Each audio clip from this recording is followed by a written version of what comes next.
Turn to the teacher. Turn to the teacher. Turn to the teacher. Turn to the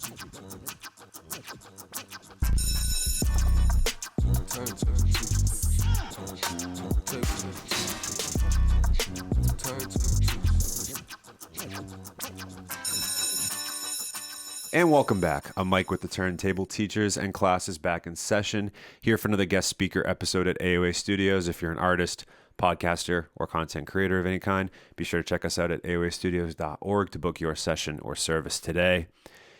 And again, I've kind of said this a few times on multiple episodes, but feels like the running theme of 2025. It's people that I've been having a good relationship with for years and should have had on the podcast much earlier. But it's almost like because we have such a good relationship, we don't even really talk about it as much. And this is another shining example, if not the shining example of that. This man is one of my favorite artists in the entire Massachusetts scene, mind you. He's played at a bunch of our shows. If you've ever stepped foot on one of our shows, you've definitely seen him perform. If you haven't seen him perform, it is an absolute must. He's one of my favorite performers in the entire New England scene. He has a brand new project out called Lethal Weapon. You should check that out as well. This is none other than my guy, César, joining the Turntable Teachers for the first time. Appreciate you, bro. Holy shit, I'm on here. This is great. This has been a long time coming. Thank you. Long motherfucking time coming. It's worth it. We had some time in between. We had to talk about it. Yeah. Oh my god, bro. We've had some time in between. We've had plenty of time. It feels great. It does. It feels good. Yeah, it's official. How are you in this moment as you sit here? I'm not gonna lie. I feel phenomenal today. That's awesome. I feel great. That's awesome. Music is musicing.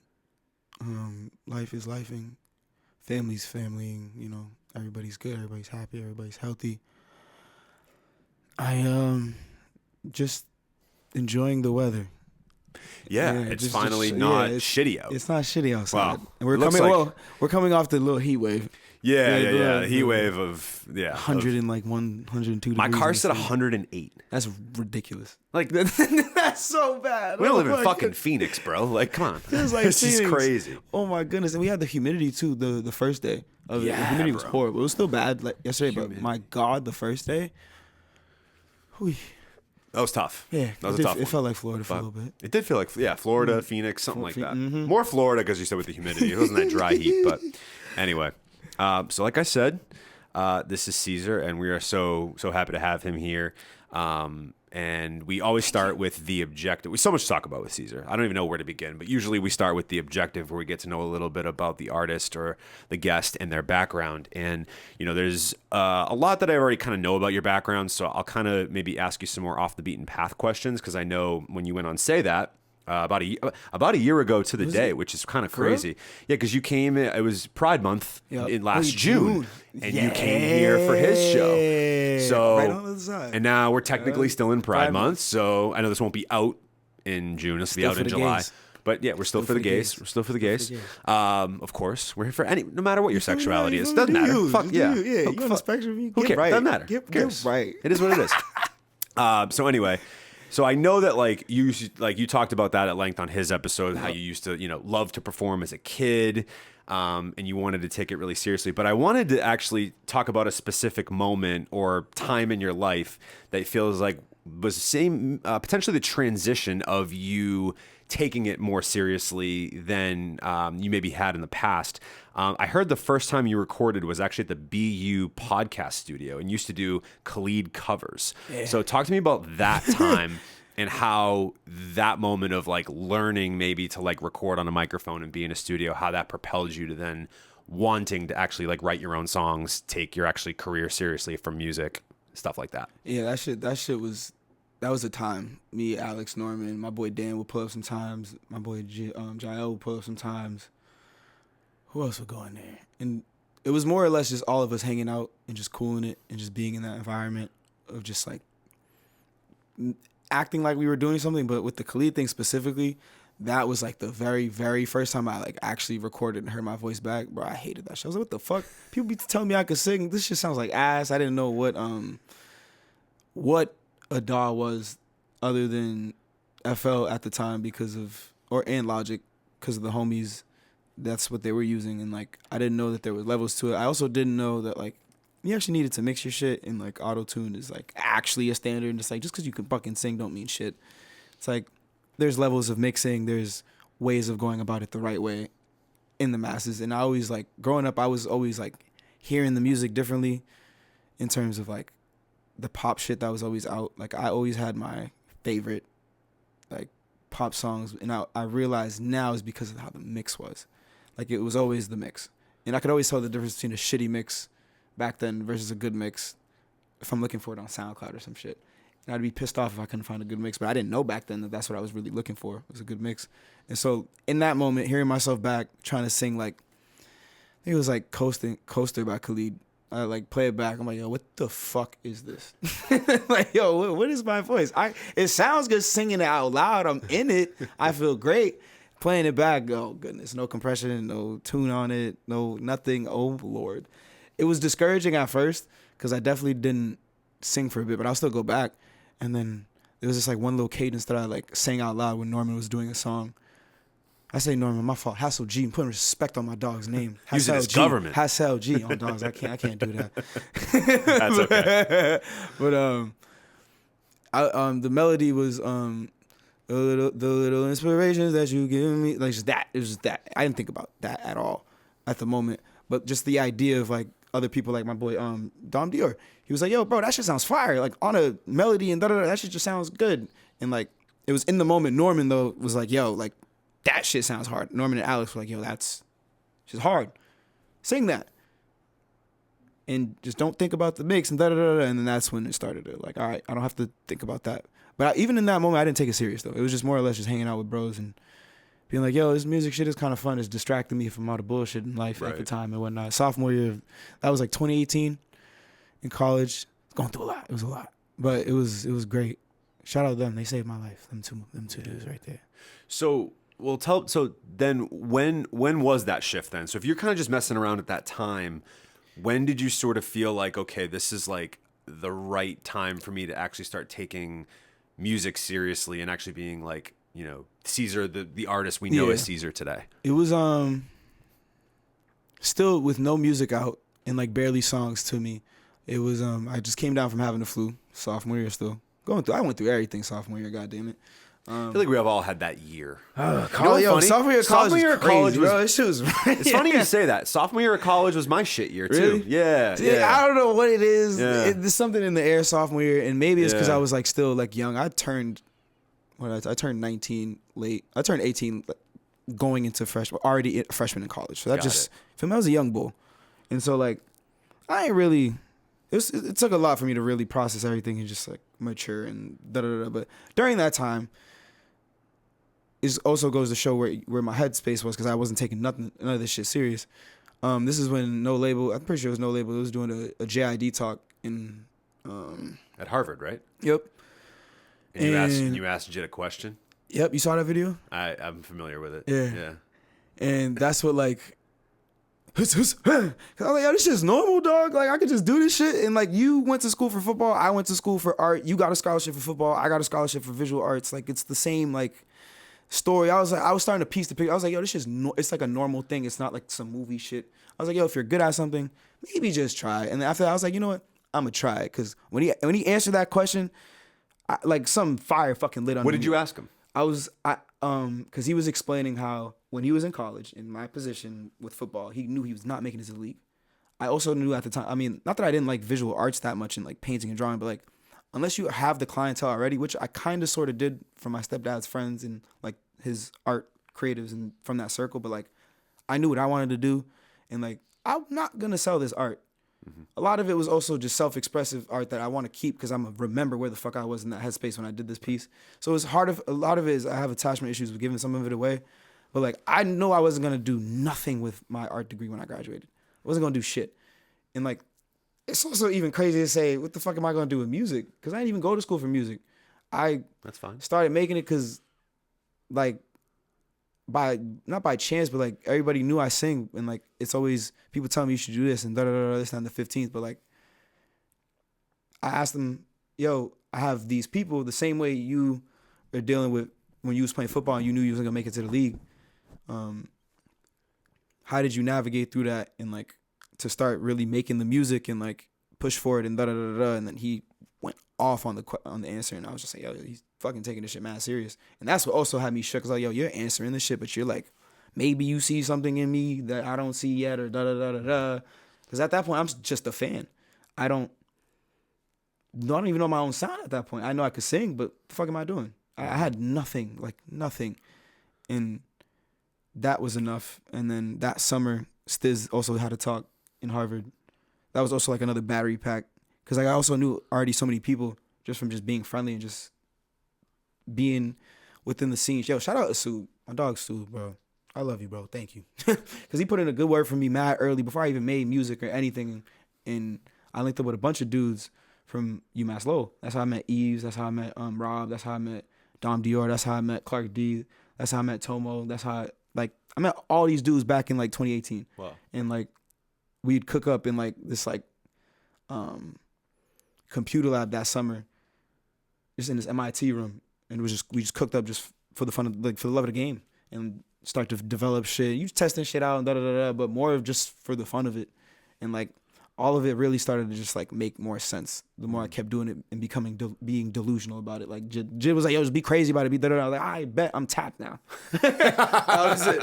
Fine, cool. Like, I'm gonna do it, and not to say like I didn't take the work, because like there are so many songs that are ass, and I can say that they're ass because I know what it takes to make a good song. Because I'm trying to be able to listen to something that I can enjoy, or hear a story that I can enjoy, and da da da da, and like it definitely comes from all the music I listened to growing up, and like when I really started listening to hip hop, like in like high school, because of Alex, because like I was always a singing motherfucker, always listening to singing and shit. But like I grew up listening to like hip hop because of my cousins and whatnot, but I wasn't on my own going to like listen to a lot of it, unless it was like oddly like a Lil Wayne or Eminem song. So that's what it was growing up. But like it was always like Michael Jackson, like Bruno Mars at one point in middle school and shit like that. It's like the shift is crazy, bro. The way it's like, shout out music.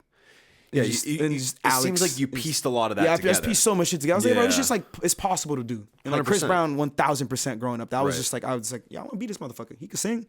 Like that's Well, I was even like, on he the could performance end of things, right? Because Yeah, that's and then- such a huge thing for you. I'd love to talk about that a little bit too. Oh, yeah. Like, and so I know you performed a lot as a kid, Yep. or you had this desire to perform as a kid. And so like, you know, what do you think that stemmed from? And then my second part of that question is, you know, what aspects of a performer do you think are essential for them to be an elite performer? Like, I know you've studied these guys, and like your Michael Jacksons, your Chris Browns of the world.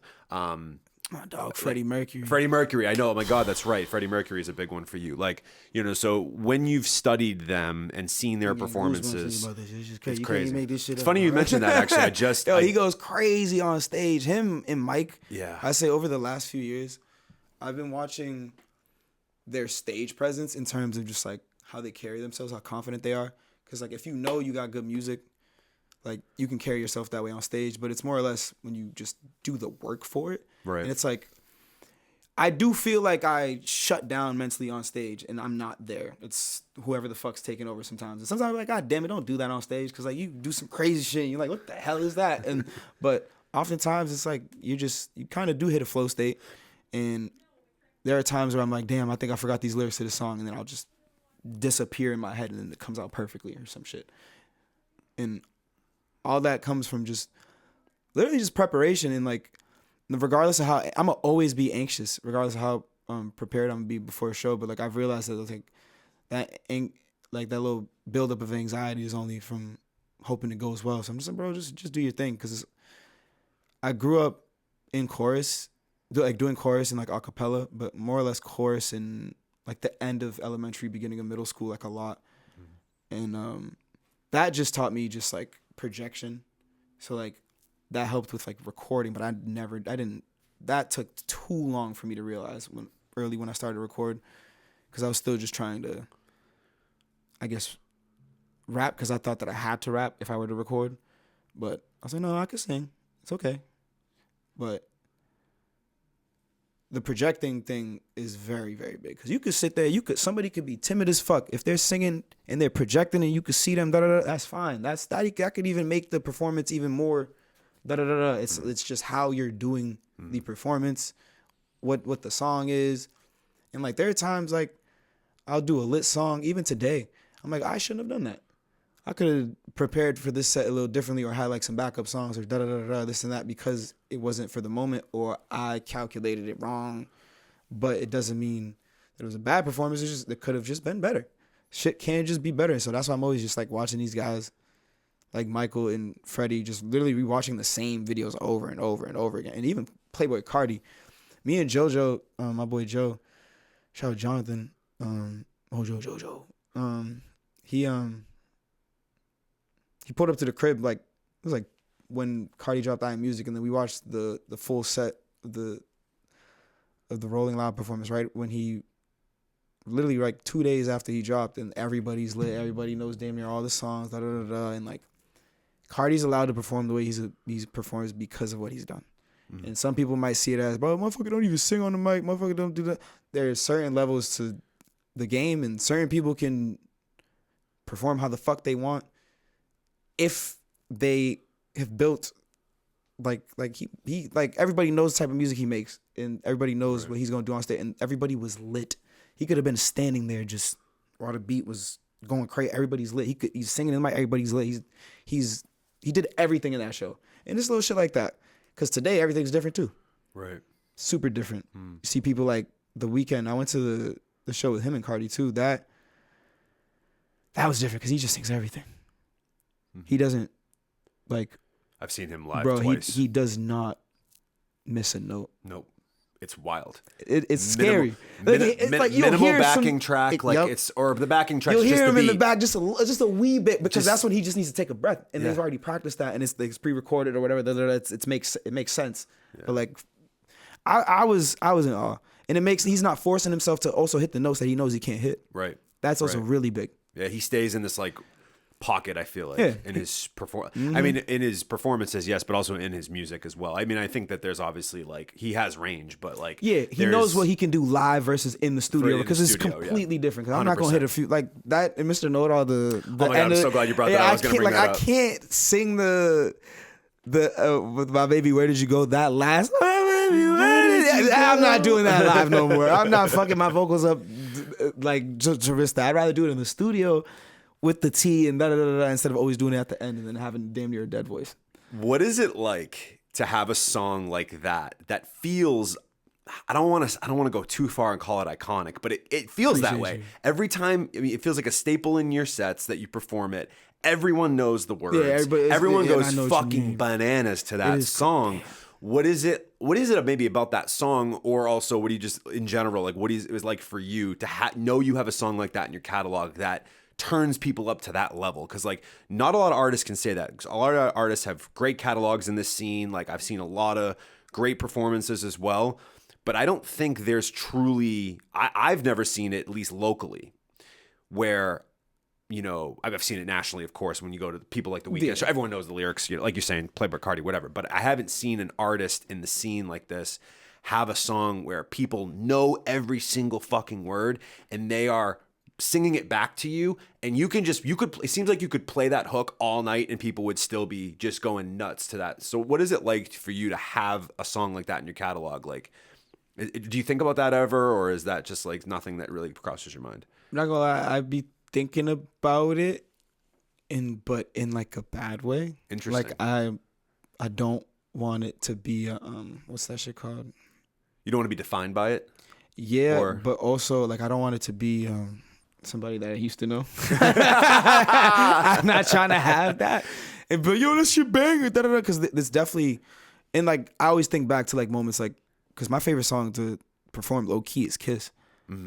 Because if it's like when I be coming up with my little scenarios in my head, if it's like the perfect crowd, everybody's there.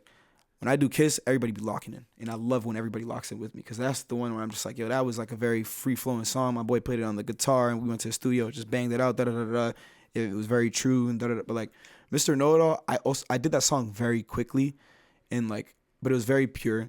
And I talked about it before I dropped, or at the listening party for Heartbreaks and Remedies, because the whole other view of that is the interlude from Heartbreaks and Remedies. It could be looked at mad negative as fuck, but I turned my trauma subconscious. I didn't even know at the song. I didn't even know at the time when I was recording the song what it was gonna be, and then I'm over here at the listening party. I'm like, and then I'm telling everybody, but like looking back at it now, it's like the energy of the song, because of how pure it is, how happy it is, and just like I get it.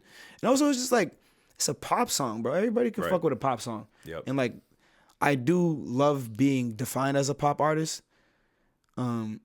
But I do know I want to tap back into my roots. Like I want to like Cabo Verde. I need to go back to Cabo Verde. Like Cape Verdean music. I want to tap into Safunana. I want to get some Zukin. Just all the Afro shit. I want to tap into that eventually. But like I do love my pop music, and like obviously Lethal Weapon, completely different sound, and like that's just me being a fan of just like hip hop, but like where it is today, and like with like the doing like a handstand, like a jerking type beat. That was just fun to make, and like even though the whole project was so fucking fun, and like it's always interesting looking back with like a Mr. Know-It-All, because like I'm like all of them, so all of the songs on Lethal Weapon I feel are on Mr. Know-It-All's level, but it's like, do the other people feel the same? It's like, how do I even make them feel that way? Because I gotta promote. I gotta do X, Y, and Z just to get people to really listen to it, anyways, and see what I feel about this movie script that I made of exaggerated lifestyle or whatever the fuck, of Agent Lethal Weapon or whatever the fuck. You know what I'm saying? And like Mr. Know-It-All, so it just happened. It was quick. It was easy. It's me though. So it's like it's interesting because it's like I find it easy to make those types of songs, and like I even went on a whole rampage last year. I have so many songs just like in the tuck of like different genres, and like, but then I have my project. I have like just the me shit, and I understood after specifically a certain point that Mr. Know-It-All, that's just me. So I can make another one of those and like have that feeling of everybody singing it back, because like, not that like looking at it from the outside, I never think about it how you said it, and I appreciate it, because I don't even think about it like on some like not many artists like do have people that can sing, like they're anticipating it. It's just like, yo, even if I don't know all your song, bro, I just need to hear this one live or da da da da. Right. Like I don't even think about it that way, because I've been such a fan of like so many other artists coming up over the last few years. Of like, I still remember when my first VB show, and like I had hooped with E.T. before, but I didn't even know that he made music. And bro was cool, so I was just, yeah, you're cool, bro. And I see him at the Red Bull event. I'm like, what the fuck? You make music? And da da da. And then that link up happens, but like later on down the line. And like huge fan of his music. I'm Luke Bars, when he dropped Angel Never Dies, oh my goodness, I abuse that album. That's really like, really good just album. like all of VB, like because being from Brockton too, I was like, yo, I gotta tap in with these guys, and then I got introduced to like, shout out Kendall put me on to Kendall was the reason why I met Invader, and how we ended up linking, and he got on Heartbreaks and Remedies, and Invader and I built our own relationship after that, and like just like, I don't know. I'm over here going on a tangent. No, like, this is bro, good. music is crazy, bro. Music is so fucking crazy. See, I knew my mom was gonna call me. Hold on. You're good. Hi, mommy. I'm doing a little podcast right now. I'll call you later. All right. Okay. Say hi. Say hi. Oh, it's the IRS letter. Damn, we got tax coming. Hold on. Just say hi to the mic. Just say hi to the mic. Say hi. Bye. Mommy loves you. Bye. Bye. I love you, man. I'll call you later. Bye. That's awesome. Shout out my Dukes. Shout out to Shout out my my Dukes. Dukes. Shout out my Dukes. IRS letter coming in the, you know what I'm saying? You gotta go grab IRS it. coming soon. IRS, I gotta go grab that. IRS disc coming soon. IRS, I got. But yeah, whole thing is, I've been fans of all these people, and I've seen so many shows of like Luke, E.T., Invader, like so many sets of like Hakeem.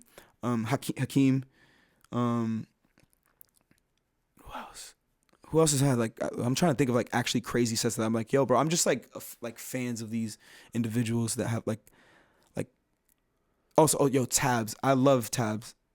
I love Tabs Big one so for me much. lately has been Mona Velli. Every time I've seen Velli, I just feel For real? like, yeah, she's just such a great performer.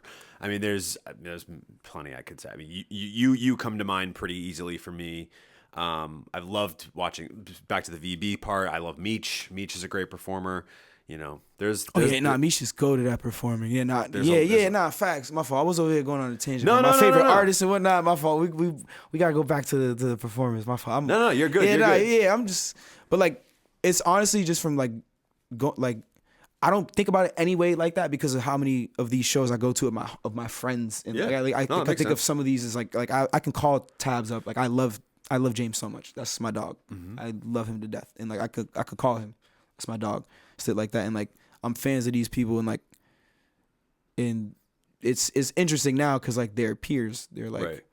I'm like We're all actually an kind of artist. part of that same community at this point, right? And it does feel kind of weird though, like being a part of it, because like you're saying, it's like, yo, I gotta understand that like I do have that sort of energy. Yeah, and like you do. I be trying to make sure I carry it every single set everywhere too, because I know if I bullshit, they will know I'm bullshitting on stage. Sure. Like people will know. Yeah. And like, That makes sense. so if the standard's already up there, the standard's up there. You've set the standard, my friend. Thank you. You had already kind of talked about it, but this is actually a good transition into the main lesson where we talk about what you got going on right now. And of course, you had touched on Lethal Weapon a little bit, and actually some of your previous projects, like Heartbreaks and Remedies being one. And so I'm very in. When Birds Migrate, that was your first like debut project. So for this one, I liked how it was. I mean, each body of work of yours has always seemed a bit conceptual. This one, obviously, like you said, you already alluded to it, that there was a concept there. The difference with this project that I felt like in comparison to a Heartbreaks and Remedies, though, is that I felt like with this body of work in particular, it was a lot more polished. It was certainly, I thought everything was kind of elevated. Heartbreaks and Remedies did such a nice job of like describing to us your traumas and who you are as a person. You were just freeing out so much of these things that maybe were either holding you back or parts of you that you wanted people to know, that, you know, so that maybe, am I wrong in articulating that like it's almost been, each album's been its own sort of like part of that journey of like, you know, Heartbreaks, Remedies, you allowed yourself to free yourself of all of these things, and now in a project like Lethal Weapon, you obviously had the few singles, in the middle or whatever, but like now in a project like Lethal Weapon, you're really starting to lean in more of like, now that this is the artist I can be. You know, it's not so much about, you know, letting off all of that trauma as much, because you've already kind of done that. Yep. So, you know, and then talk to me a little bit creative in what exactly, like really stepping out and being more creative. So yeah, talk to me about like the, I guess, progression between, or the maybe the comparison between those two projects, and just like the evolution, I guess, would be the best way maybe to put it. Honestly, you said that shit perfectly, because like I was like, all right, I'm not gonna talk about me, not anymore, but like I'm not gonna, like, it's on some like, you can't play. Can you play Heartbreaks and Remedies in the club? You can play like one song. You can play Dance in the club, but that's about it. Absolutely. But like, can you, you know, it's like I wanted to like cook up something that was like creative, fun. I knew it was gonna be just something that wasn't me, but I knew it was gonna be something out of the box for me that I can go back to and like have like a part 2, but like it doesn't have to be called Lethal Weapon 2. It could just be, it's just a part of that series or whatever the fuck. And like, but also be something serious, and like just to show it's like, yo, by the way, in between Heartbreaks and Remedies and the next installment after, about just me and like my story and whatever I feel like saying about life, I'm gonna drop a movie. And it was supposed to just be a little EP shit, like a little small 4-song EP, and it was just so fun cooking up those songs. And like, one of them I cooked up after one of them I cooked up after the show with Annoyed. Stayed up till 6 in. I cooked that's when I did Lethal Weapon. Stayed up till like 6 a.m. And like, the way it happened though was we mixed Buzzin', sent it out to Curtis. So yeah, so Sko and I mixed Buzzin', like lined it up a little bit, did what we needed, and then sent it out to Curtis to just curt it up, do the mastery on it, do his, you know what I'm saying? And I did something in between. Oh, I did another song with Matilda that day. Quick math. It was a fun song. That one's like a little dancey song, and people were like slowly but surely leaving. And it was two to three of us in there. And my boy Dom and Reese. Dom was slumped, and Reese is there. He Sco was like, "Yo, you want me to cook up still?" At this point, it's 4. I don't know why he said we can cook up still, but I wasn't mad because I was like a little high, not a little high. I was a lot of high. Keep it at that, and pulled up the beat, and I recorded like the first 3 lines, and then like every time Reese would like turn around dramatically, like every time I did a crazy bar, but I wasn't thinking about it that way. I was just like, because I didn't think about anything. I was like, what the fuck am I talking about? Lethal Weapons and da da da da in the song, but I was like, no, it just sounds fun, so let me just keep going. And he kept looking back, and I was like, nah, bro was looking back at like, he's looking back like in the booth, because like the way it is, like I'm facing the camera, he's right here, and I just keep seeing it. I'm like, all right, I'm gonna just keep going, and I kept going. Damn near had the whole song finished in like 40 minutes, but then there was something wrong with it arrangement wise, and we had to rearrange it, da da da da, and then that's what like started the little snowball effect of like, damn, these sessions are so fun, and I just kept booking because I had a decent amount of money saved up just to fuck around with, and I knew something was gonna happen from that musically, and I was like, all right, I guess it's Lethal Weapon, and that's what I just started to go with. I was like, oh, yo, Lethal Weapon's the da da da da. I sent it to Kurt. Kurt also did that. He did that buzzing. He did the 4 original songs. It's supposed to be Am I Bugging? Actually, no, it's supposed to be Handstand. I love that song. Damn. Is it? I actually can't even tell you what the original 4 is. It was Handstand was actually going to be the 5th one. Okay. So it was originally Say It How You Want It, In the Dark, Buzzin', and Lethal Weapon. Those were going to be the 4. But then in between all that shit, I would book little small 2-hour sessions and da-da-da-da. And like I would always do this thing where it's like I have to record within an hour. Like I have to record my song within an hour. If I'm going to freestyle, how I always freestyle, like if I'm da-da-da-da, like that was like my, like I can do a full song in an hour, but if I'm in love with it, I'm just keep going. But like I was just doing these like, don't focus on it too much. Just do it in an hour. Just use your hours wisely. So you know pretty early on when you're starting a song if it's gonna go somewhere. Yeah. Like you can know fairly quickly and like. Because the feel. Yeah. Because even if you just have the pre-hook and the da-da-da, it's like, yo, bro, imagine when this drop is. But that's got to be great, like actually a great thing to be able to trust yourself on, because then you're not wasting time on music that doesn't make sense to it's be like, wasted on, right? Yes, like that's my 1 hour of just doing it, and that's it. And like within that hour if it's something worth Oh, going 1,000,000%. Yeah, because when I did cool. No More, the little snippet that I dropped in No More Days in the Club, yeah, like I really want to push that shit for like the next project, and like that. I spent the full 2 hours. It's supposed to be just the one and then one, but then we were doing. I was like, damn, nah, this is good. Let's keep going. And like there are days though with Handstand though, I did it only in 1 hour, and then it's listening to it after. I was like, holy shit, this is a fun song. It's a great song. I'm glad you fucked with it. That's one of my favorites. I fucking love that song. And this is funny because I loved recording before they got the C800 in there. I loved recording in the just in the booth. I mean, in the room with Sco. Like, I fuck the booth. I just like being behind him. I like seeing it. And it started with recording with Curtis that way. Just him being right there, and I'm just right here just watching shit happen. But I like being in the same room. Casey's just over there smoking, da-da-da-da. I'm just, make that pussy do it. Handstand. Just like, literally this low tone, just da-da-da-da. And like, we didn't think anything of it. Because I think that day we were working on finishing Lethal Weapon, or so I thought.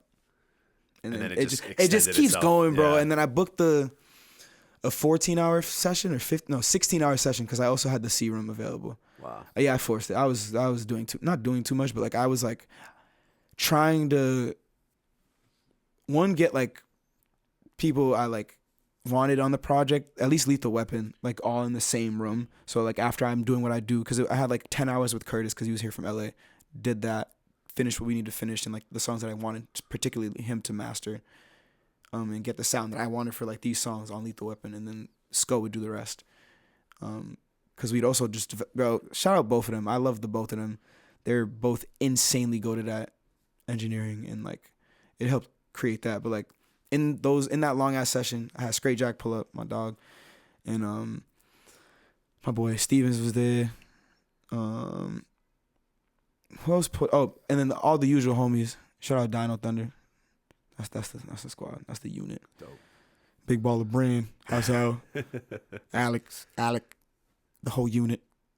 Was X there? I think X was there. Ace was there. I don't know if Ace was there, but it was just a big session that day, and but it was very productive, and it wasn't. Everybody was coming in and out, but throughout the day, it wasn't busy as fuck.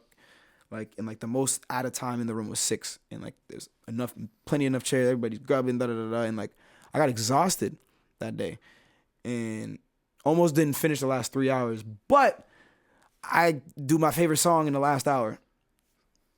Which was? Mastermind. Interesting. Yeah. Fucking love that song. That's I don't know wild. why I fucking love that song. No, but you would think the fatigue would have set in at that point, Bro, right? I was done.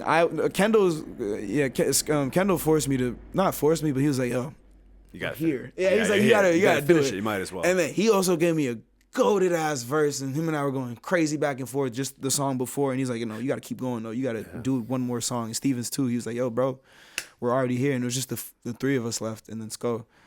And I did Mastermind, and literally the first bar after I did the cause I didn't think nothing of the hook like that, but after I did that, and I did ain't no catching up, got a body, I was like, oh shit, and I kind of locked in, but I was still tired. But then they helped me finish up the last few bars of the second verse because I was beat.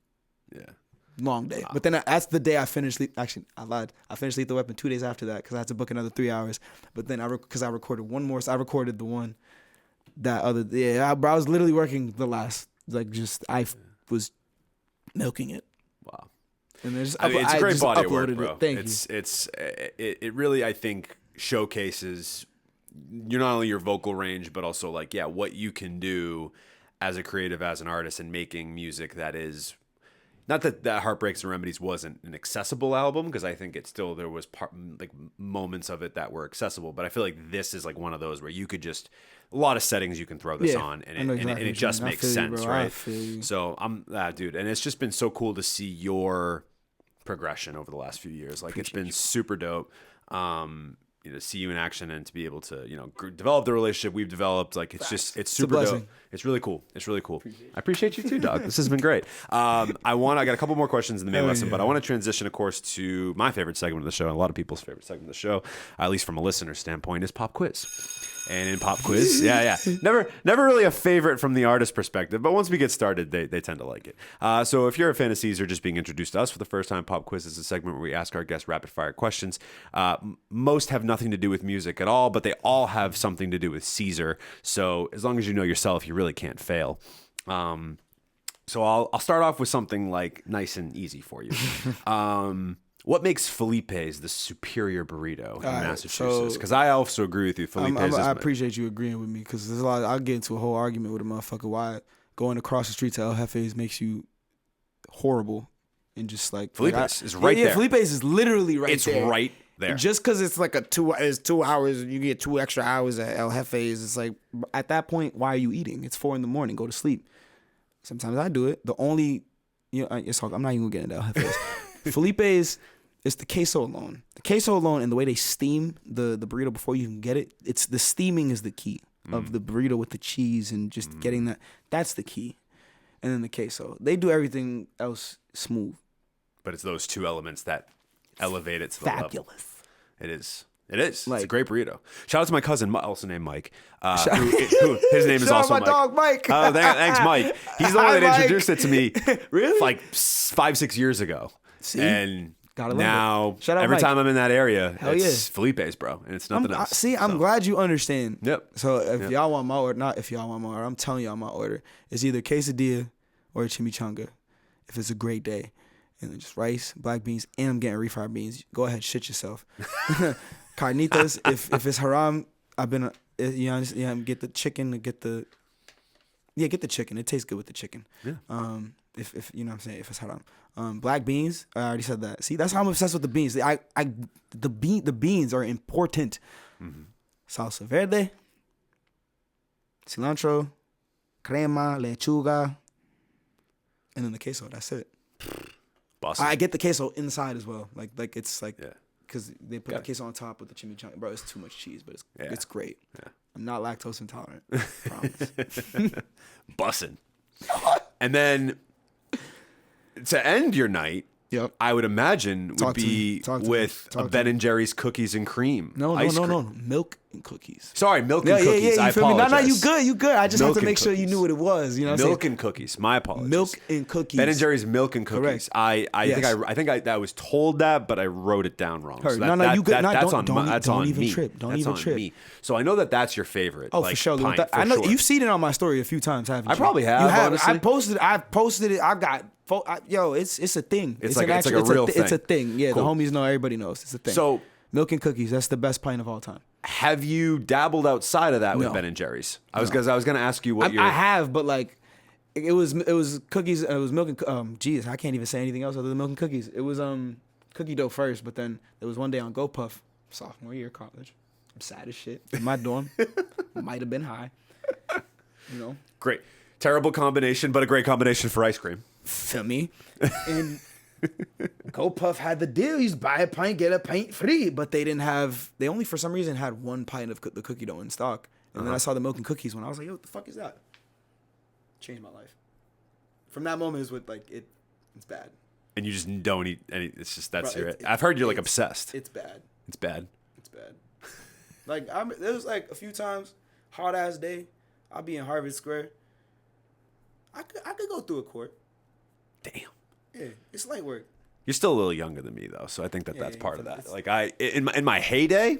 Oh yeah, you know what I'm saying? That's what I'm saying. Hell Like, I'm yeah. still out here. Like Heyday. I don't lift or anything. But like you Heyday, know, I'm like talking. I'd knock it down a pint. hooping and Yeah, you know, bro. some herb. You know what I'm saying? After Right that, now, you're though? hungry. You know, you get the appetite after the big meal. I'll Yeah. kill a quart. Yeah, What? yeah. Oh, it's right dangerous. now though, no way. It's I'll understandable. It's die. okay. It's okay. I killed a pint last night though. as you should. Describe your underground nickname, Mushroom Caesar Salad. It's crazy. When did that one come about? Oh, it's because of my hair, bro. All these motherfuckers with my afro, bro. It's all good. It's okay. It's a great nickname. It's great. And my cousins, they all call me Caesar Salad. That's the funniest shit. It doesn't make sense. It makes sense, but I'm like, because they know how to say my name, like how the fan bam, but they just refuse to say it, and they just love calling me Caesar Salad. It's funny as fuck. Speaking of obsessions, and obviously we said milk and cookies is one. I know you also love Transformers. Is it more on the for surely. Is it more on the movie side or comics and like his? Nah, it was Michael Bay. I blame Michael Bay. I blame the Bayverse. I blame the Bayverse. Got you. Cause like when I was like, what was it? Came out 2007. So like yeah, from 2007, Revenge of the Fall, all like the first three, all them toys. What? I spent. Think about it now. I'm like, damn, why'd I do that? First $100 bill I got. Sino, fresh. Grandfather was like, yo, this is for you. Oh, shit. Mom, we're going to Toys R Us. I bought the Sentinel Prime Leader Class shit because that shit was like $60 or something. And I bought a little Bumblebee one for like 30 or something. Had a little bit of change left. I love that. Shout out to Michael Bay, who Shout out the Bayverse. ruined Caesar's wallet back in the day. Horrible decisions made, but you know, it's all good. All worth it. It's all good. All worth it. I still got some of them. You feel me? They up in the room. You feel me? It's memorabilia. Yeah. It's good. There you Nostalgic. go. There you go. Tell me about the first song you ever made called Patrick Star with Hassel. Oh yeah, that was the one that I was singing. That was yeah, it. Yeah, the little inspiration that you- that was the one. Interesting. Feel me? Okay, And like so that, really because so that's like literally what started the. Just to be like, yo, stop overthinking a flow, because I was like, yo, that's not good, but it's not good. It's what goes with this beat. Mm-hmm. It's what works with what we're doing right now. I had to understand that at the moment. I was like, okay, this is what I'll do. And then that shit happened. Norman spit the craziest, like 32 of all time on that song that we all know from front to back. And mix is horrible, but the feeling is all there, and that's all we needed. There you go. That's literally all we needed. What makes Muay Thai such an interesting and unique hobby? So like, I still ain't at a gym yet, but being at the crib and just wilding, stretching, doing my little leg workouts and making sure I can kick high enough and It's just more peace of mind. Cause like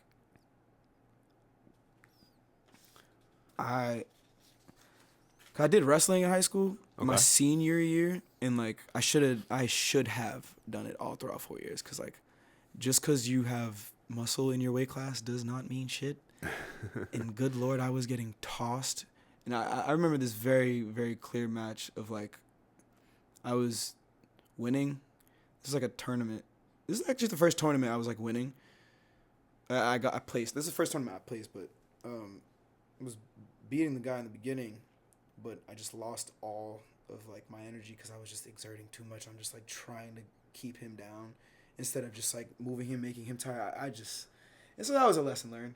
But that like, I just love being able to just do random shit with my body. So being able to kick the fuck out of somebody has always been something that I love.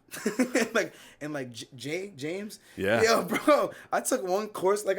I took like one little lesson with him. We were there for like 2 hours, and he was like really showing me how to kick somebody. And goodness gracious, I caught like 3 kicks from him. He don't look the part, but he's the part. He's the He's the part, goddammit. He's the part. Catching those kicks hurt like a bitch. But yeah, today now just being at home, a lot of it is just like, because I haven't dabbled in any classes yet, but a lot of it is just peace of mind, just being able to just. Yeah. That's why I like yoga so much. I'm a big fan of yoga. Yeah, like too. that's helped me a lot, just yoga, bro. from a mental standpoint, but also like a physical. Like it all kind of all encompassing. It just feels good. Yeah, and a lot of the stretches that I do are yoga based, but hip based, so I can fucking kick. Right. But like, a lot of it is hip based. But my boy Dre, shout out my dog. Dre. I love you so much, Dre. My dog. Yeah, shout out my boy Dre. He put me on to like really like breathing and doing yoga and like focusing your breath and like doing it with intent, because you can still be doing the stretch, but you're not really helping yourself out. You could just be fucking yourself over even more. Mm-hmm. And just yoga definitely. Yeah, yo, shout out yoga too. Yeah, yoga and just like martial arts in general. It's also me and Norman just watching a shit ton of UFC. I just love the idea of, even if you don't look the part, I'll kill you. I will kill you. I love that. You can sit back, just move the mic a little bit towards you. Shit, back, good looking. Yeah, if you want. Boomskis. Yeah, that's fine. It's cozy. Awesome. Thank you. That's very dope. And my brothers actually do Brazilian jiu-jitsu, Really? and they enjoy that very much. Yeah, I want to get into jiu-jitsu. Yeah. One of the homies, shout out Marcus. He does jiu-jitsu. He's a fucking phenom. He wrestled all throughout high Yeah. school and whatnot. You're a menace. I'm telling you that you're horrible. I love you though. I hit my head. That's what I deserve. That's what, he's a fucking menace. I remember going to practice with him one day. If you know, you know, bro, putting me in a banana split. It was horrible. A horrible move in wrestling.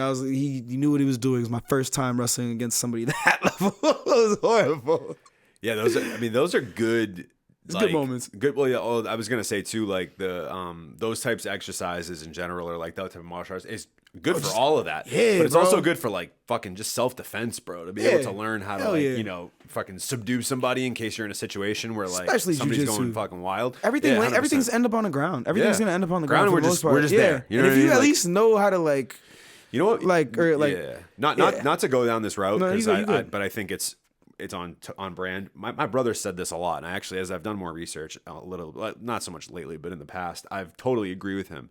He thinks that all police officers should be trained in Brazilian jiu-jitsu or some type of jiu-jitsu, and I think that would be interesting because it would be another method of like sort of subduing somebody versus like gun violence. that, and instead of just the or 'cause the there's choking, ways to or- just get a motherfucker down without like, this, right? I think this Yeah, got brought up after feel you, bro. he and I talked about this at length. Actually, after it was probably right after the George Floyd incident, because he was suggesting that like it would eliminate, if they were just trained in basic jiu-jitsu, that it would eliminate at least some of like those issues. Again, I'm not going to sit here and act like I know a lot about police,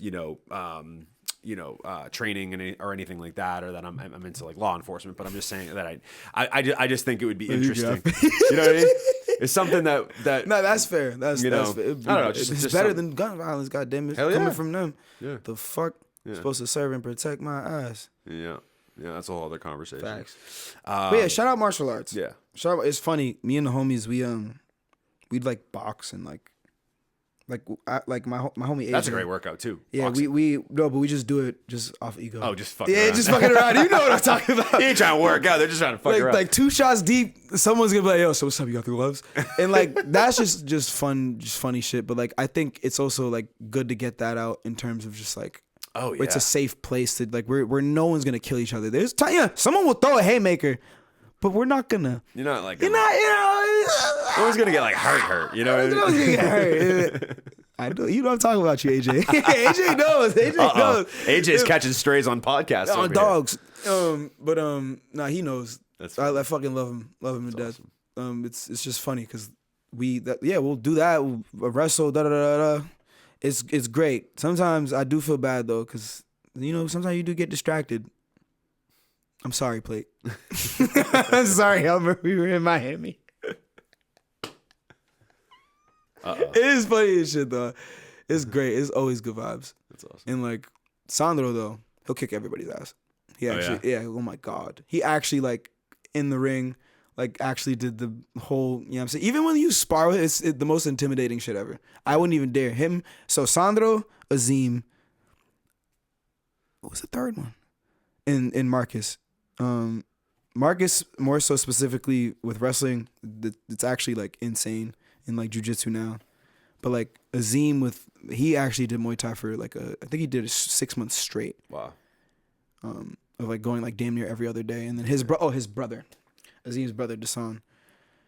Bros, all these fighters, bro, fighting is amazing. I just think it's great. It's healthy. Fuck putting up the guns and whatnot. Just throw up the hands when it's necessary. I don't condone violence. You know what I'm saying? Fuck all that shit. But hands can be thrown in a respectful way. Like there's ways to. I agree with that. There's ways to like go about shit and like not liking people or whatever the fuck. Yeah. For whatever your ego doesn't like. You know what I'm saying? Hands are. I like that. Yeah. My last question in pop quiz. I've noticed you've been in a few of Token's last few videos, my dog. And my question to it's all about giving away the governments today. He's done it like 3 times now. 4 actually. I can count. It's been like 4 or 5. Did it to Tabs? I'm saying everybody's Tabs name. Plate. Yeah. Nor Hassel. I didn't say place name. I didn't say Yes, place. you did. I said you just said Elmer. that's crazy did. work. That's You did. crazy work.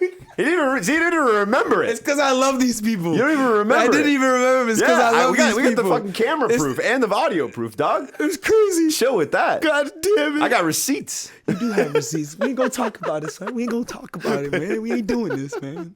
No. Oh, I love it. Anyway, I'm clipping that up. That was great. with Token, you've been in a bunch of his videos lately. My question to you is, what being on set with him and getting to know him a little bit, like, obviously his career has been incredible to watch, and I've enjoyed his music for a very long time. What have you learned, if anything, from being around him over the last few months, and just sort of anything you've picked up on from an artist standpoint, creative standpoint, that you think is like that kind of stands out or comes to mind right away when I ask this? Yeah, honestly, the way he carries himself and just being nice. That's literally it. Can go a long way. And like it can go such a long way A because long way. he's obviously a professional, and I understand what it means to be a professional in that sort of setting. So I'm not looking at it in that way and like, oh, he's doing this. He's like, oh, word, he's a professional. It's like, no, I always, I guess, carry this sort of expectation with working with anybody that at least takes music serious. I know that subconsciously that they're already taking it serious. So there's this mutual understanding between, like, especially with you, like with the podcast and whatnot, like there's a mutual understanding of what the fuck I'm not in to say on here and vice versa. And like how I'm going to act and like, and like just being around him, like it wasn't like, is crazy because I didn't know who he was really until I was introduced to him at Knox's studio in New Hampshire, I believe. I believe he's in New Hampshire. Yeah, and it was a blessing just to be a part of that because it was a private session. And Token even told me, he's like, yeah, no, normally, because I told him about it for the first time like last week, and it like they normally don't even like people in the session, but like Knox was like, yo, like no bullshit, I think you should like it would be really good and and like Butterfly Effect, that even happened from just how everything happened is just from like meeting the right people that take their craft serious. And so like being in the room with him, just cause like he got 500,000 more followers than me. It didn't really make a difference. It was more or less how he treated people, and like I just saw that. I was like, yo, he's a human being. Yeah. Like I don't take that lightly. How people treat people, and like I also understand that people have bad days and whatnot too. So like, even if he wasn't that the first time, I wasn't gonna base that off the first interaction, because I'd be understanding, because there's some days I don't be wanting to talk to a soul. Like obviously that's at a video shoot, that's different. That's his video shoot. He's supposed to talk to people and whatnot, but he didn't have to. He could have just told the director, like, point and just tell him where the fuck to go. And no, I'm not saying shit. Right. Nah. It's good, bro. I'm talking da da da da. This is da da da X Y Z. And you feel me? Mm-hmm. Human shit. Love that. A lot of these guys that are. I've heard that about him anyway. Bro, he's a good human, and there's a lot of these like people that are normal humans that I guess don't have the same platform as him, that treat people like they're lesser because they have 2,000 more followers than you do or some shit. It's like, I don't give a fuck about you and your 4,000, 5,000, 6,000. Like not a jab at anybody, but like literally, like that's just like the way it is today. That is literally just the way it's unfortunate, but that is sadly the way it is today. Yeah. And like that's why I just be trying to be nice regardless of how I feel. And like it sucks because I deal with it at work as a bartender. Like you have to be nice because you're at the end of the day, you're providing a service regardless if the customer's a dickhead. Because I be going up to customers sometimes, they're like, why the fuck are you coming up to me? I'm like, because I'm your bartender. Like, I gotta serve you, bro. And like it's just one of those interactions that like it translates to music. It's like, yo, bro, you're not gonna talk down on me just because you're on the other side. Like just because I'm serving you, I'll give you your drink and I will kick you out.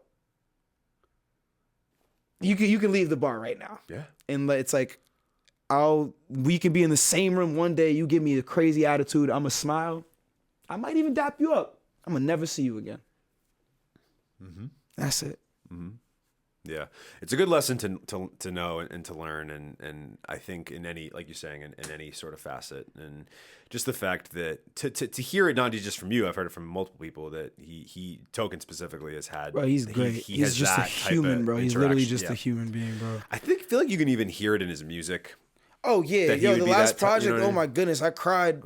Three tunes. I cried because bro, Heartbreaks and Remedies. I was like, yo, a lot of what he was saying. If I was a rapper, I probably would like want to get it out this way. Yeah. He just rapped it, and I just sang some of it, and like I related to so much of it, and I was in like I'm not saying I'm here with Token, but like it was just like it was interesting to see other people go through the same shit and they say it in different ways, and whatnot. No, yeah, he didn't have it easy, and you know, for him to be that vulnerable on an album that's so public is really beautiful. Hell yeah. And I think a good lesson for anybody that's an artist, that they can be that vulnerable. It's okay, and it's okay. Yeah. And it's even honestly, it's a good thing, right? Because there's just so many, and I feel like this is more so in people that are on the other side of even Token, where it's like these other artists that are the biggest artists in the world, right? There's so many of them that feel like there's this barrier between who they are and what they actually allow other people to see. And I'm not suggesting here that you have to give all of yourself to your fans in the world, but exactly, like I think there's a level to that I feel like is like, I feel like I'm now at that point where in my life where I want to listen to artists that will give some of themselves on this music. It's okay to give some. It's okay to keep some shit too. Of course. Oh my god. Of course. But the surface level shit is not really feeding my soul as much these days. And I just feel like maybe it's just like where I'm at and sort of that. Like if I was younger, maybe I'd have a different feeling of it. But that's just where I kind of sit. So and I just appreciate artists that can do that, because at the end of the day, like that's all what it's about, right? It's about connection. I know it's about entertainment, but it's connection. Connect. It's like why did I even start making music in the first place? Because I just wanted to hang out with the homies, and that's what they were doing. Right. I was sad, and I just wanted to connect with some peoples. Yeah. And I found some people. And you were able to do that. So, yeah. No, it's really cool. Well, that was Pop Quiz with César. Did great. A+, as always. Most people get A+. Nobody really fails. But all the human beings that I mentioned within that segment. Yes. That shit is mad Governments funny. and all. Governments and all. People that I didn't even think I was going to mention. I'm sorry. I didn't even think I was gonna talk about the arm thing. Oh goodness. Oh goodness. Oh Florida. That's so good. Wrestling is funny. Wrestling is funny and just like it's like everybody should wrestle. Everybody should do a martial art. Everybody should understand movements and just like everybody's capable of doing shit. Huh? And like You're capable than more than you. Yeah, you're very more more than so you like think you are. I can do said it. pull-ups, like wide pull-ups, and like you know what I'm saying, hold it, do the down, hold it, go up, like that's crazy to me. I was not last year. I wasn't doing that. And now you're doing it. Yeah. There you go. Yeah. We're all capable. We're all capable more than all we think we are. capable. That is very true. So one of my last questions for you before we get to the final segment of the show. You dropped obviously Lethal Weapon as we talked about, and then you dropped a little 2-pack, Not So Lethal, which thank you for using the photo that I took for your background. That was, or if not, sorry, for your for the cover. for your For the cover. cover. Yeah, For cover, thank not you. background. Appreciate you. That was really, really cool to see. It was a nice surprise. I was like, sick. All right, so now because Kirby's been using a bunch of the photos I've taken of him for his shout out Kirby, love Kirby, and Kirby, that birthday twin. you guys are birthday the same twins? Oh, that's birthday. awesome. Yeah. No, he used a bunch of the stuff that we've done for his covers. So it's just cool that some of the art I've made is now out there. It's a great photo. It's thank you. It's a 10 out of You know 10 what? photo. I get a lot of compliments on that photo. Really? My mom just saw it recently. She said that photo is unreal.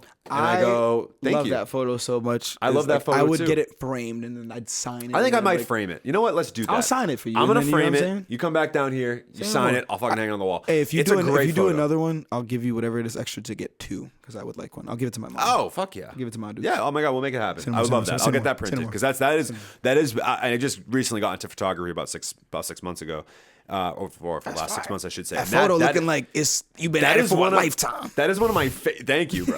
I felt the same way. I'm like, did I take that? Is that really on my camera? And I was like, damn, this is crazy. And that was still one of my favorite photos I've ever taken. So not the point of why I brought that up, but I just wanted to make sure that I thanked you for that because that was super cool.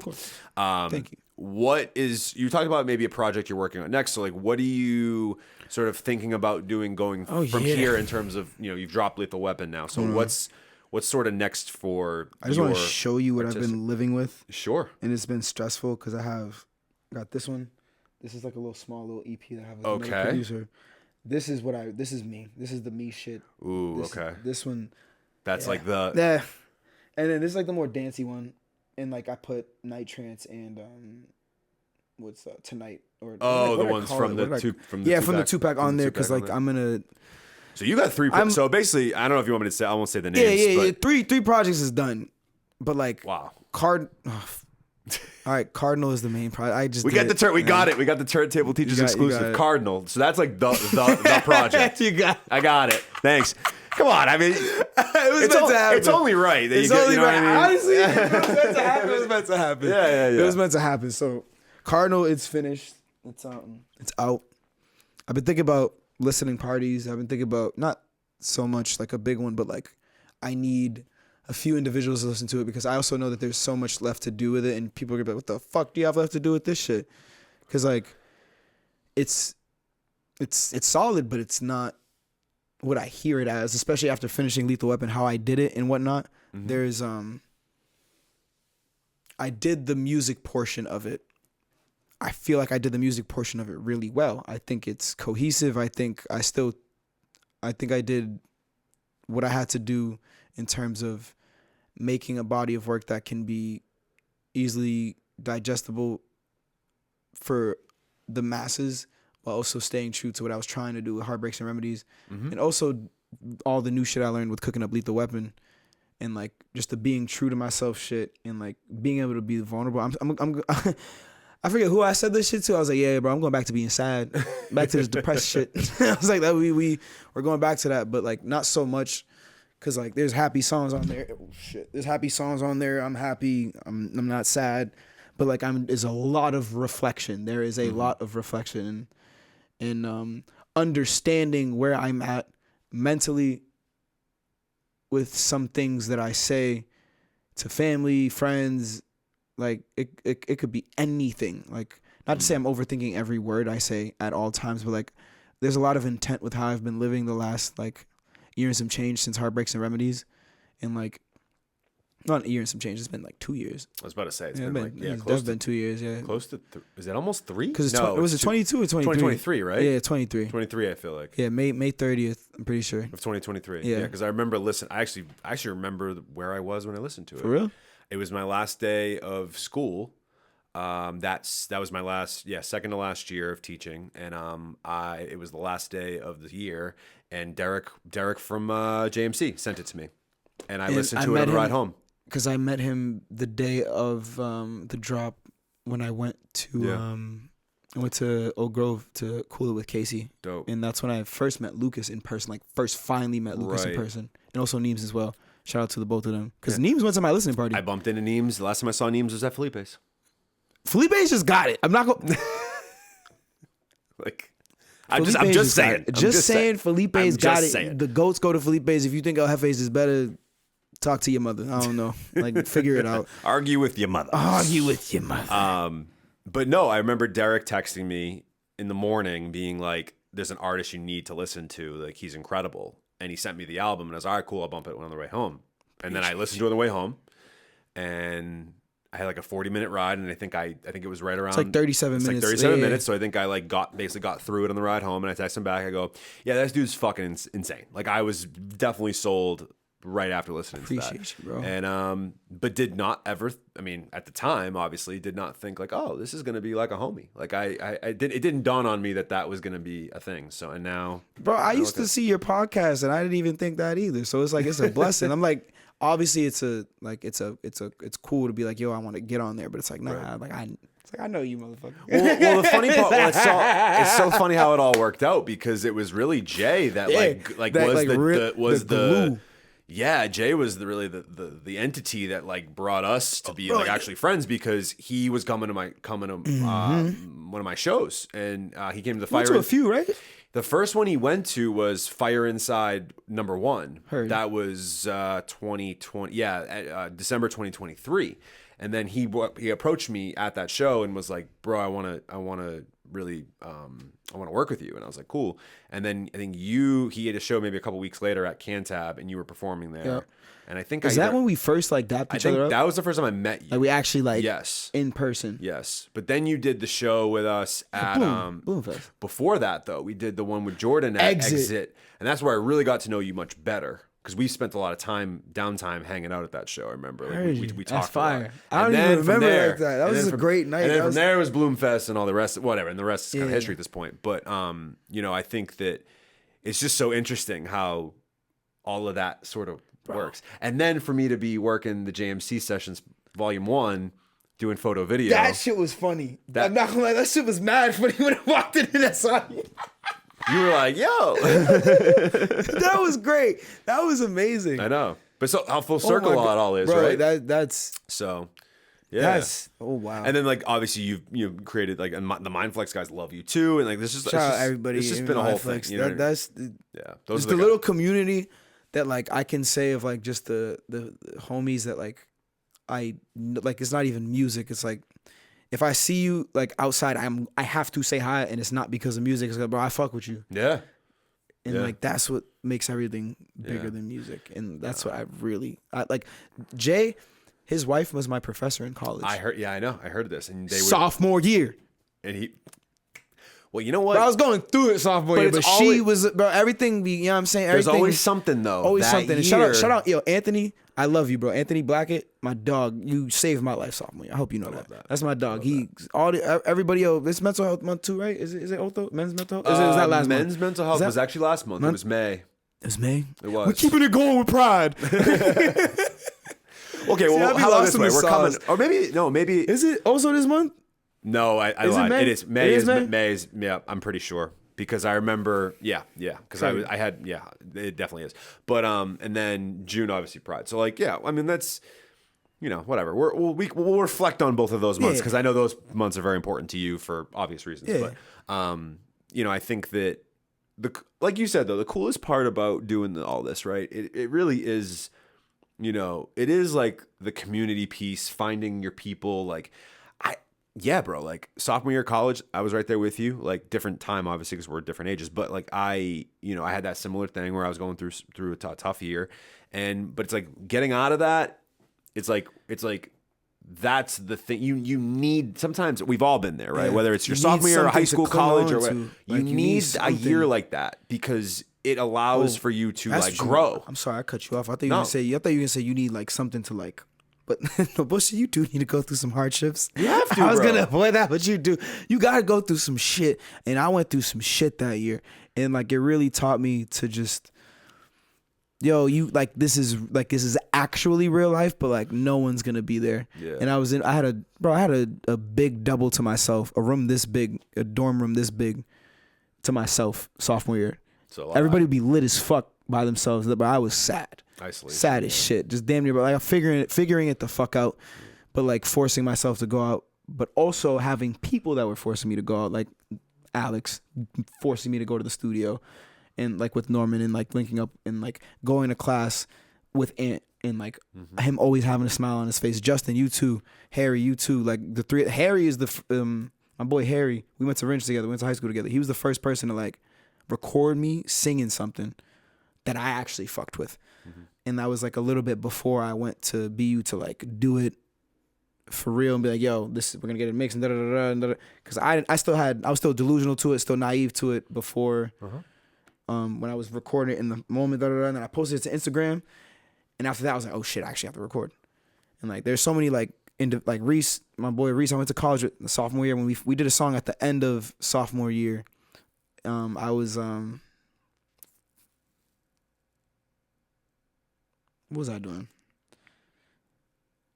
I know we were smoking. Oh, first time I took shroomies. We took like 0.5 of shrooms.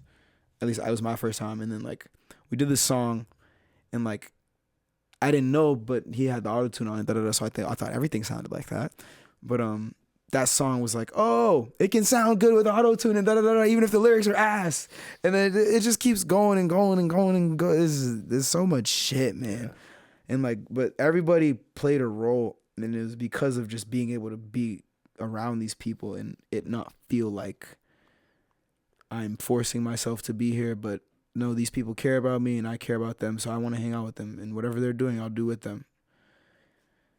There was long nights at Leslie, long nights in high school of me alone that shaped me from the music I listened to, and like, there's so many portions in life, the good and the bad. Like actually, like you do have to go through the bad shit. You have to. So I'm glad you said that, even though I was about to be like, yeah, you do need something to cling on to. Nah, you got to go through something bad to then find, like, not have to, but you got to sometimes, like, to really figure out what it is you're either good at or like what you love. 100%. And well like said. It's a marathon out here in this bitch. Shout out Nipsey Hussle. Absolutely. It's definitely a marathon.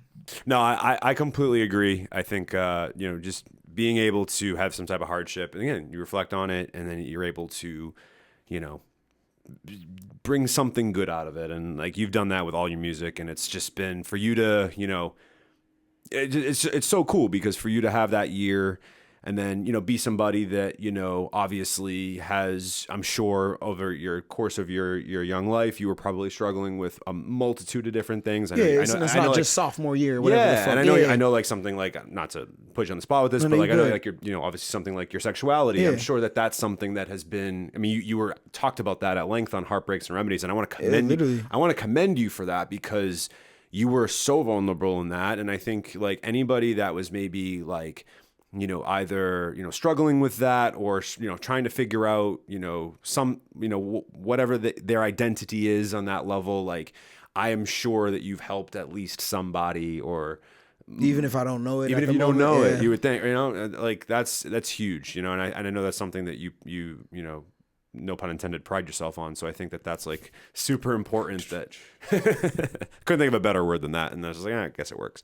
But no, I seriously think that like, that's kind of the point of the human experience and the human connection, right? We're supposed to like go through these hardships and create something special out of it, or,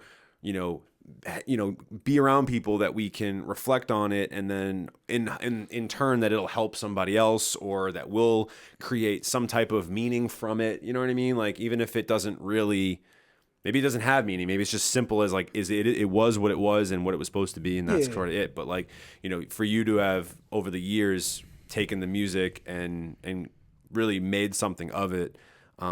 It's just so cool, and you're so talented as it is, Appreciate as you, we man. all know. I mean, it's very easy to hear and see the talent that just exudes out of you, and it's been an honor to know you and call you a friend. Like that's been Likewise, that's my a, brother. that's a really Likewise, cool my brother. thing, and I can't wait to see where you go, bro. I really you, can't. bro. I really can't. I mean that you've been somebody I want to have on the show for a long, long time, and I'm glad we did it. Appreciate you, man. So it means a lot. The last thing that we got to do before you get out of here, we got to do the dream song scenario. Yep. So Oh.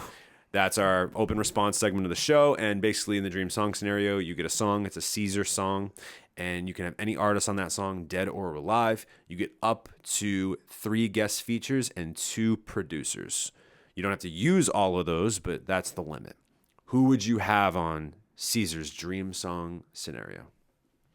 I've ripped the first person that I was like pretty confident in the answer of producer wise. I know bro would just hear my voice and be like, all right, you gonna do this. Quincy Jones. Quincy. I'm glad you said Quincy Jones. That's amazing. I just know he would just R.I.P. he'd figure it out. Facts. R.I.P. R.I.P. to GOAT.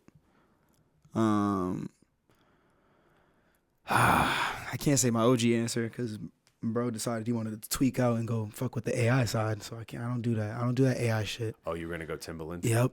I don't do that AI shit. I'm not condoning any of that. I'm sorry, Timbaland. That shit is horrible. It's really it's corny. fucking horrible. It's like super that's corny. shit, bro. I'm not Yeah, gonna lie. no, okay. That's so sad. That shit, like, and the with the like, cause I used. Oh, it's okay. That's a whole nother discussion. Cause you still respect the craft and but it's like, bro, you should understand. Yep. But Yep. damn, like it would have. We'll go to the producer afterwards, but. We still got Quincy. Yeah, Jones. we still got Quincy. That's We still good. got Quincy. We still got Quincy. Quincy, the you know what I'm Quincy saying? on his He'll own might figure be it okay. out. He'd figure it out. Of course he would. Figure Of it course he out. would. He always did. And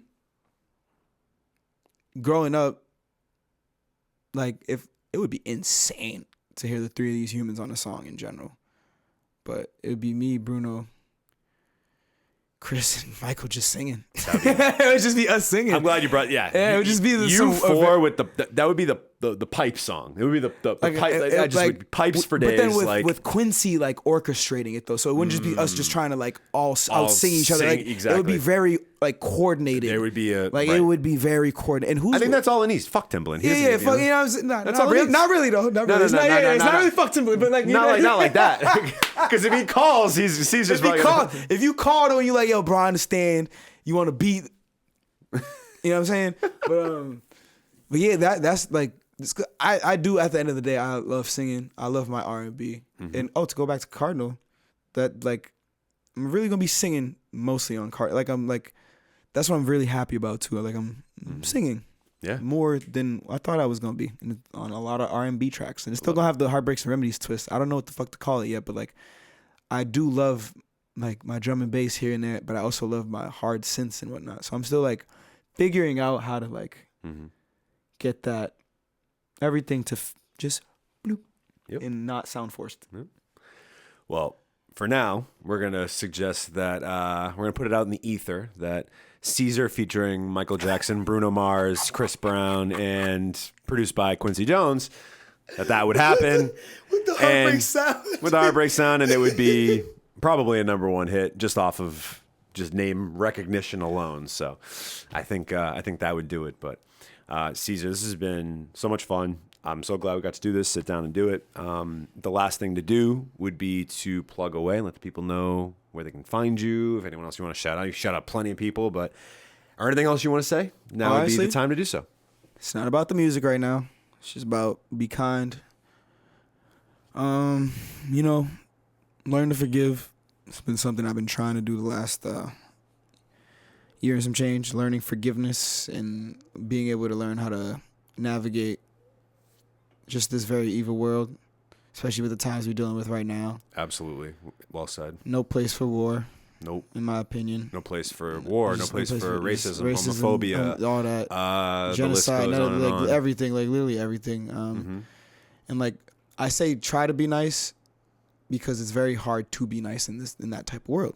But try to be nice and try to understand shit. And like, I get caught up in being defensive because, you know, sometimes people are fucking stupid and it happens. And like you deal with it at work, you deal with it every day, you hit somebody on the train or something and they definitely just had their head down and were just being an asshole. But like, it's little shit. But like, just try to be nice, try to forgive and understand that everybody going through something. Love who you want to love. Tell the people that you love them, and make sure you're happy with yourself. It's a beautiful closing. Mine's gonna suck It's after okay. that. But It's not gonna. if you're a fan of César, just being introduced to us for the first time, you can follow us at Turntable Teachers on Instagram, TikTok. Hit up our website, turntableteachers.com, for all the latest. Make sure you follow César on Instagram, CSEE.ZER. And then also stream Lethal Weapon. It's not so lethal. Not so lethal. Not so lethal. Not so lethal. Not The tongue tie thing. Not so lethal. You got me messing up. I did it to you. We both did it. Whatever. Make sure you guys stream his music. Everything's gonna be linked in the description. So if you enjoyed this episode, make sure you go, follow César and check out his music because it's totally worth it. And check him out live. He's a great performer and somebody you definitely want to see and support. So that's very much the point of this.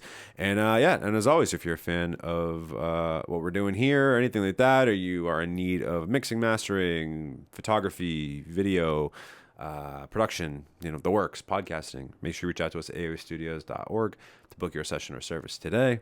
And I'll piggyback off what César said as well. Be a kind person, be considerate, and let's do our best to try to take down all of the freaking division and hate that we are seeing in this world, because I agree with him that it is not doing much for my soul, and I can't imagine it's doing much for anyone else's. It's not easy. So let's try to be better as much as we can, and know that the change starts with the people. We the people, baby. We the people, so, baby. Absolutely. So yeah, I agree with everything he said.